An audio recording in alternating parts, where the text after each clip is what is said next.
তুমি জানানে কানু, সেই বিভীষিকাময় 18টা দিন মই কেনেকৈ পাৰ কৰিলোঁ? কিমান শংকিত হৈছিলোঁ তোমাৰ বাবে, মোৰ জন্মান্তৰ প্ৰেমৰ বাবে।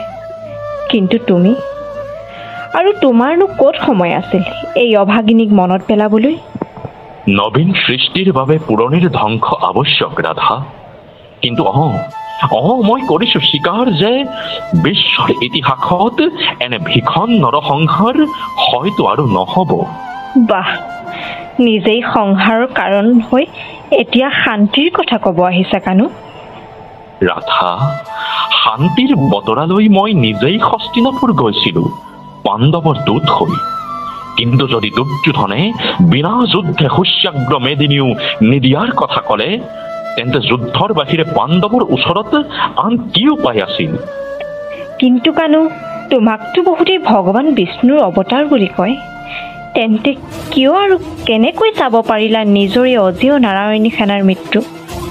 নিজৰ প্ৰিয়ৰ সখাৰ ৰথৰ সাৰথি হৈ কেনেকৈ চাব পাৰিলা সেই 18 দিনীয়া ভীষণ সংহাৰৰ লীলা? যদি তুমি সুদৰ্শনধাৰী কৃষ্ণ আছিলা, তেন্তে তোমাৰ সেই সুদৰ্শনেৰে কিয় এক পলকতে সমাপ্ত কৰাই নিদিলা সমস্ত পাপীগণক?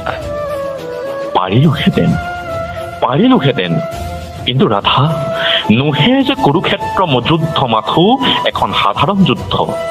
প্ৰত্যেক মনুষ্যৰ মনৰ ভিতৰত যে অহৰহ কুৰুক্ষেত্ৰ সমৰ লাগিব ধৰিছে, সেই সমৰৰ বিষয়ে তুমি কি ক'বা ৰাধা? কিন্তু কত শত সহস্ৰ অথবা লক্ষ কোটি ৰমণী যে অকালতে বিধৱা হ'ল, কত জননী যে বুকু সুদা হ'ল, তেওঁলোকৰ ভিতৰত যে কোনোবা তোমাৰ আপোন আছিল, সেয়া মন কৰিছানে? কিয় নকৰিম ৰাধা?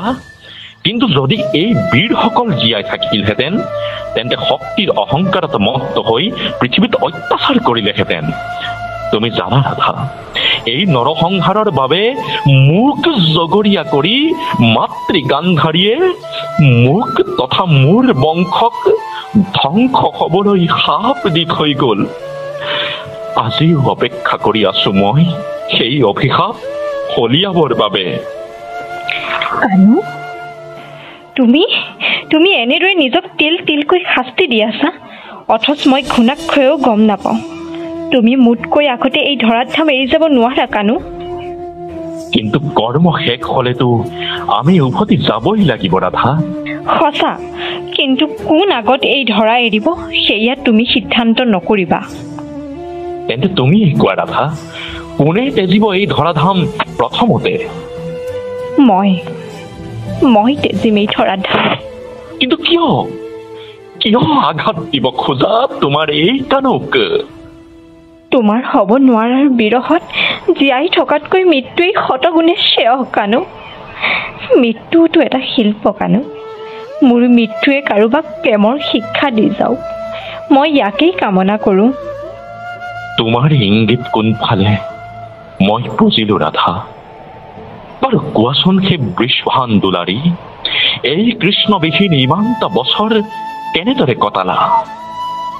প্ৰাণহীন অথচ অৰ্থপূৰ্ণ এখন স্ত্ৰীৰ চিত্ৰৰ দৰে। তেন্তে তোমাৰ অবিহনে মই কেনেকৈ জীয়াই আছিলো জানা? কেনেকৈ জানিম? ৰেকৰ্ড কৰা। মোৰ লগত আহা। ক'লৈ কানু? আৰু এই ৰাতিৰ সময়ত তুমি আৰু মই অকলে কোনোবাই দেখিলে কি বুলি ভাবিব? জগতে যি ভাবে ভাবক, মই ভক্তৰ ইচ্ছাক বাধা দিওঁনো কেনেকৈ? বাৰু সেইবোৰ বাদ দিয়া, সৰোবৰৰ কাষলৈ যাওঁ বোলা। কিমান আৰু একে স্থানতে বহি থাকিবা? কিন্তু কানু, এতিয়া এই ৰাতিবেলা সৰোবৰত আমাৰ কি কাম? মোৰ এটা অনুৰোধ আছে তোমালৈ, ৰাখিবানে ৰাধা? নিশ্চয় ৰাখিম কানু, কোৱাচোন কি অনুৰোধ? দুয়ো নিজকে সৰোবৰৰ জলত চাওঁ আহা না। সেই তাহানিতে বৃন্দাবনতে চোৱা। আজি আকৌ অনুৰোধ কৰিছো, অগ্ৰাহ্য নকৰিবা। বাৰু, কিন্তু কোনেও যাতে নেদেখে তাৰ প্ৰতি লক্ষ্য ৰাখিবা। বাৰু। দুয়ো মাজবয়সীয়া হলো ন কানু? কিন্তু ই কি? মোৰ বিপৰীতে তোমাৰ প্ৰতিবিম্ব আৰু তোমাৰ বিপৰীতে মই? ই কেনেকৈ সম্ভৱ?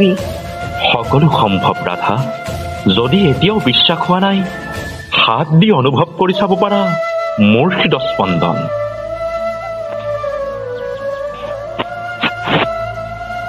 কি তোমাৰ হৃদস্পন্দনে অহৰহ মোৰ নামে কৰিব লাগিছে উচ্চাৰণ। এতিয়া নিজৰ হৃদস্পন্দনো পৰীক্ষা কৰি চোৱা। মোৰ হৃদয় তোমাৰ নাম লৈ আছে। বুজিলা ৰাধা, তুমি আৰু মই পৃথকনো কেতিয়া আছিলো? সেইটো আমাৰ বিবাহ নহল, কাৰণ আমাৰ আত্মা একেটিয়েই।